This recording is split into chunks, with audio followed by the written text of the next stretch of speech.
Hello, আমার নতুন ব্লগে সবাইকে ওয়েলকাম। তো আজকে আমার ওনার অফিসিয়াল বার্থডে, আসল বার্থডে চলে গেছে, এটা খাতা কলমের বার্থডে। তো এখন তো নেই, ডিউটিতে গেছে। তার জন্য ভাবছি একটা কেক বানিয়ে ওকে সারপ্রাইজ দেওয়া যায়। তার জন্য ডিমটা নিয়ে নিয়েছি। চলো কেক কীভাবে আমি বানাই সেটা তোমাদের দিলাম। নাও, দুম দুম করে মেরে 4টে ডিম ফাটিয়ে নিলাম। এবার হলুদ কুসুমটা আলাদা করে ঘর ঘর করে হাত ঘুরিয়ে এগ হোয়াইট আর চিনি দিয়ে মিক্সড করতে থাকতে হবে অ্যাটলিস্ট 7 থেকে 10 মিনিট। তারপর কুসুমটার সাথে রিফাইন তেল হাফ কাপ দিয়ে আবার 7 থেকে 10 মিনিট ঘর ঘর করে ঘুরিয়ে ফাটাতে হবে। বাড়িতে কেক বানালে সেদিন নিজেকে ডানা কাটা করি মনে হয়। আরে ওসব না, হাত এত ব্যথা হয়ে যায় যে হাতে কোনো ফিলিংস থাকে না, মনে হয় যেন হাতটাই নেই।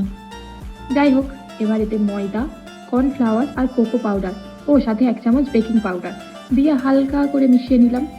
এতে টেস্ট আরও একটু বাড়ানোর জন্য ডেয়ারি মিল্ক দিয়ে দিলাম ঘষে ঘষে। ও ভুলে গেছিলাম, অল্প করে নুনও দিয়েছিলাম গো। এই যে এইটুকু। এই চকলেটের ভেতরে এই কাগজটা ছিল, এটাই আমি বাটিতে সেট করে দেবো। কি বলে ওটাকে? Butter paper. ওটা তো থাকে না আমাদের বাড়িতে, তাই খাতার কাগজ ইউজ করা হয়। আর সত্যি কথা বলতে কি, আমাদের বাঙালি ফ্যামিলিতে খাতার কাগজগুলো বেশিরভাগ এইসব কাজে ইউজ করা হয়, লেখাপড়া কম। এগরোল মোড়াতে, এই যে কেকের বাটার পেপার করাতে সাদা খাতার পেজগুলো এইভাবে ইউজ করা হয়, তাই তো? পুরা করে কাটা হয়ে গেছে। এবার একটু তেল ব্রাশ করে, ব্রাশও নেই, হাত দিয়ে ব্রাশ করা হবে। এই যে গামলাটাতে এইভাবে লাগিয়ে দিতে হবে। নাও, এবার 1 বস্তা নুন দিয়ে এটা প্রি হিট করতে বসিয়ে দিলাম। আগে যতবার কেক করেছি এই নুনগুলো ইউজ করতাম, ওই জন্য নুনটা লাল হয়ে গেছে টকটকে গরম। এবার একটা স্ট্যান্ড বসিয়ে কেকের গামলিটা বসিয়ে দিলাম। 25 মিনিট খোলা যাবে না, ফুলেছে কি দেখার জন্য গাটা কুটকুট করবে, তবুও খোলা যাবে না কিন্তু, বলে দিলাম। এটার উপর ডেয়ারি মিল্কটাও মেল্ট হতে বসিয়ে দিয়েছি। চলো এবার দেখি কেমন হয়েছে। ওরে, একদম ফুলে বালিশ হয়ে গেছে তো। গরম আছে বাবা, ঠান্ডা করে নি আগে। দেখো কেমন স্পঞ্জ হয়েছে। চলো এবার ডেকোরেশনটা করা যাক। তার জন্য কটা কাজু গ্রেটারে ঘষে ঘষে গুঁড়ো করে নিয়েছি, সাথে দুধ আর সেই মিল্টেড চকলেটটা নিয়েছি, আর 2টো খেজুর নেবো এখান থেকে। এবার দেখো শুধু কেমন করে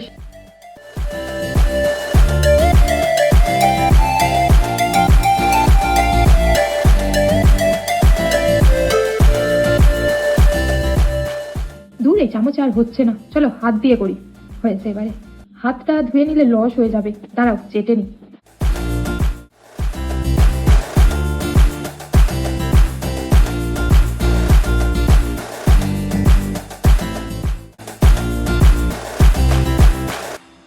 কি কেমন হচ্ছে বলো বলো বলো। যার জন্মদিন তার নাম না লিখলে কেমন ফাঁকা ফাঁকা লাগছে না? আইডিয়া।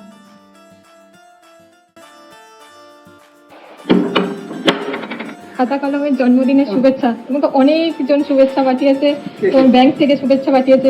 ব্যাংক থেকে শুভেচ্ছা কেন পাঠালো? 1000-10 টাকা পাঠিয়ে তো বলবে যে পার্টি পার্টি করো, বলো। হ্যাপি খাতা কলমে birthday to can you write. কেমন কেকটা বলুন, খেতে হবে না আগে বলুন। এদিকে তাকান, বলবো তো কেমন হয়েছে। দেখতে হেভি হয়েছে। ফাটাফাটি রেখে দাও, পরে বন্ধু বান্ধব এলে কাটা হবে। এই দিন ওর একটা বন্ধুও খাতা কলমের জন্মদিন ছিল। সে এলে একসাথে কেক কাটা হবে বলে ওকে লোভ দেখিয়ে রেখে দিলাম কেকটা। আরও একটা কেক দোকান থেকে কিনে এনেছিলাম। নাও এবার বলো তো কোন কেকটা ভালো হয়েছে। জানি আমার বানানোটাই ভালো বলবে, থ্যাংক ইউ তার জন্য। চলো সবাই এসে গেছে, এবার কেকটা কেটে খেয়ে নিই। অনেকক্ষণ দিয়ে লোকটা সামনে রেখেছি। এই কিনে আনা কেকটাই আমরা হাবুডুবু দিয়েও শুধু ক্রিম খুঁজে পেয়েছি। গাদা গাদা ক্রিম দিয়ে শুধু ওজনটা বাড়িয়ে দিয়েছে। ভেতরে মেন যে কেকের লেয়ারটা হয় সেটা খুঁজেই পাওয়া যায়নি। যাই হোক, 2টো কেক খেয়ে ওরা কিন্তু আমার কেকটার খুব প্রশংসা করেছে। তাহলে তোমরাও এইভাবে একবার বানিয়ে দেখতে পারো। আর হ্যাঁ, আমাকে ফলো করে রেখো আরো ভিডিও দেখার জন্য। টাটা।